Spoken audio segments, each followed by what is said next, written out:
When we first started our online business, we didn't even know what blogging meant. And now we find ourselves blogging every other day. And we find our inspiration from things that are around us. So the other day we were walking and we noticed all the people that were down in Kitsilano Beach. As you know, we live in Vancouver, Canada. And we were amazed by how many people were actually gathered in one place. And when we looked more closely, we could see that people were trying to social distance, but still there were more people than there probably should have been down in the grassy areas and then on the beach. And we thought, what is it about human connection? We just feel like as humans we need to be connected in some way, and people were coping in this crisis by being together, even though perhaps they were putting their health at risk.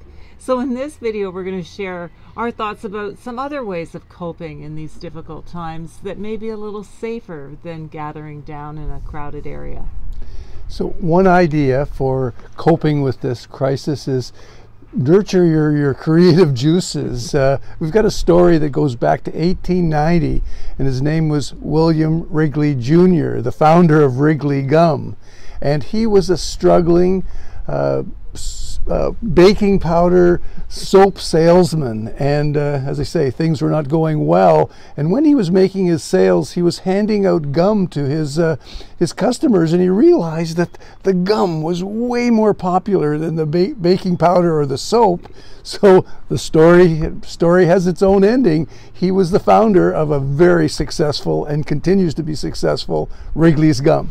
Yeah, so in this time of adversity, he was able to see something that he may not have been able to see had he not gone through that.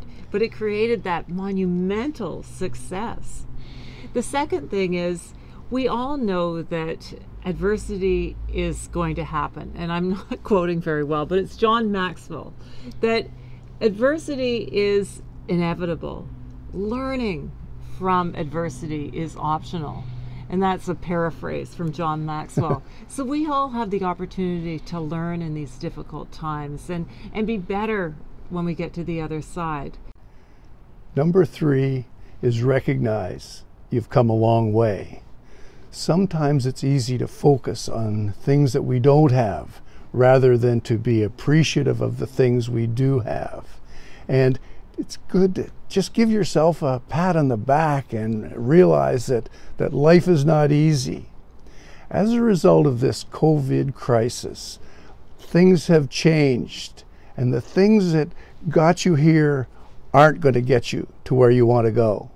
In a recent McKinsey article that we've put in the blog, it just talks about the game has changed.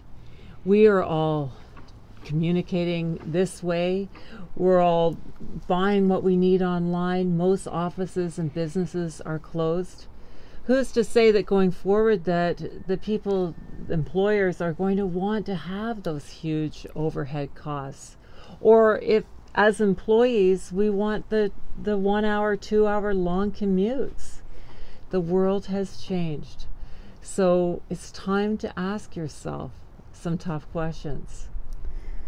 Mary Oliver says, things do die, and often too soon. And Mary Oliver goes on to ask the question, what are you going to do with this exciting and precious life? So ask yourself these tough questions, and please reach out to us and let us know how you're coping in these difficult times. We always look forward to hearing from you. Bye for now. Bye for now.